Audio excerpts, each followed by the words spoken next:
CM Revanth కు strong counter ఇచ్చారు కేటీఆర్. తెలంగాణ ప్రజల ఆత్మ గౌరవాన్ని నిలబెట్టిన నాయకుడు కేసీఆర్ అని స్పష్టం చేశారు. కేసీఆర్ అంటే హిస్టరీ అని, రేవంత్ రెడ్డి అంటే లాటరీ అని దుయ్యబట్టారు. కాంగ్రెస్ జేజమ్మలు దిగొచ్చినా కేసీఆర్ పేరును చెరిపివేయలేరని తేల్చి చెప్పారు. కేసీఆర్ కొడితే ఎలా ఉంటుందో రేవంత్ గురువును అడగాలంటూ చురకలందించారు. సీఎంకు దమ్ముంటే లగచెర్లకు రావాలని సవాల్ విసిరారు. ఈ మేరకు వికారాబాద్ జిల్లా కుల్కచెర్ల మండలం దాస్యనాయక్ తండాలో అంబేద్కర్ విగ్రహాన్ని ఆవిష్కరించారు కేటీఆర్.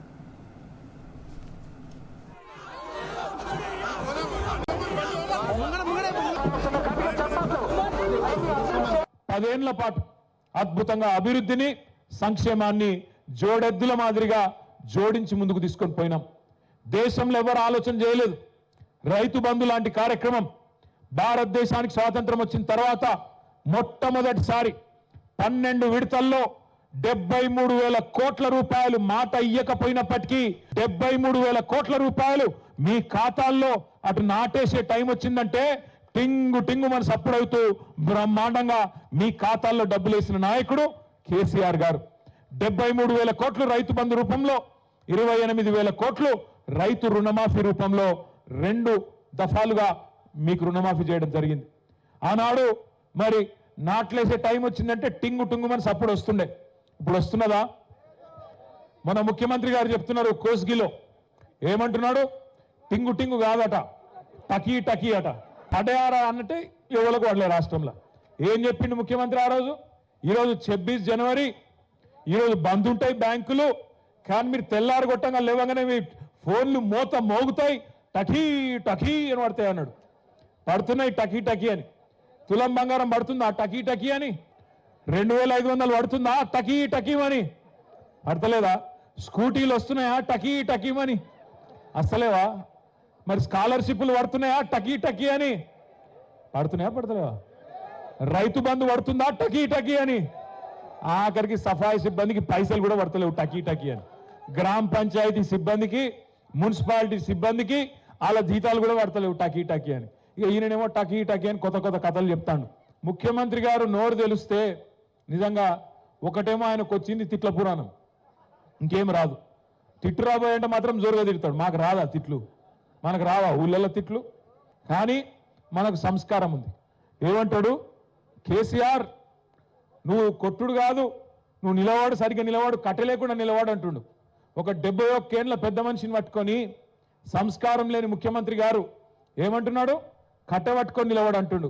నేను చెప్తున్నా ముఖ్యమంత్రికి, రేవంత్ రెడ్డి గారు నీకు సంస్కారం లేకపోవచ్చు, కానీ ఒక్కటి గుర్తుపెట్టుకో, కేసీఆర్ ఆయన నిలబడు కాదు, 4 కోట్ల తెలంగాణ ప్రజల ఆత్మగౌరవాన్ని నిలబెట్టిన వాడు కేసీఆర్.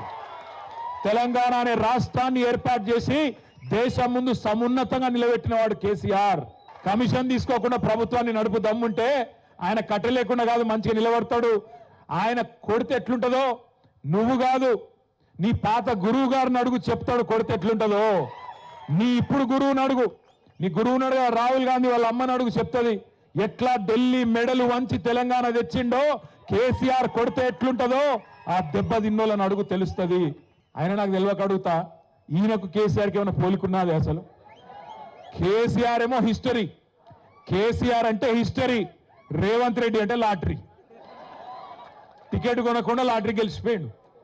టికెట్ కొనకుండా లాటరీ గెలిచినాడు రేవంత్ రెడ్డి. తప్పిదారి అడ్డిమారి గుడ్డి దెబ్బలు ముఖ్యమంత్రి అయితే ఇక ఆవుతలేడు మనిషి. అరే అయ్యా, నీకంటే ముందు చాలా మంది పనిచేశారు నాయన ముఖ్యమంత్రులు. రేవంత్ ఒక్కటి గుర్తుపెట్టుకో, ఒకటి యాది పెట్టుకో, కేసీఆర్ పేరును నువ్వు కాదు కదా, కాంగ్రెస్ తాత జేజమ్మలు దిగొచ్చినా ఎవరు మర్పించలేరు. తెలంగాణ ఉన్నంత కాలం, తెలంగాణ రాష్ట్రం ఉన్నంత కాలం తెలంగాణ ఎవరు తెచ్చిండ్రు అంటే ఎవరంటారు? మరి గిట్లున్నాక ఆయన ఏం బిక్తాడు నాకు అర్థం కాదు. రేవంత్ రెడ్డి ఇక తిట్ల పురాణం బంద్ చేయి, సంవత్సరం దాటిపోయింది, నీ హనీమూన్ పీరియడ్ కూడా అయిపోయింది. గట్లనే రేవంత్ రెడ్డి కూడా కొత్తగా ముఖ్యమంత్రి అయింది కాబట్టి ఏమైనా చేస్తాడేమో, ఏమైనా ఇస్తాడేమో అని అనుకున్నారు. ఇప్పుడు అది ఒడిసిపోయింది. ఈ కాడి నుంచి నీకు సినిమా ఉన్నది ముంగట. నేను అంటున్నా రేవంత్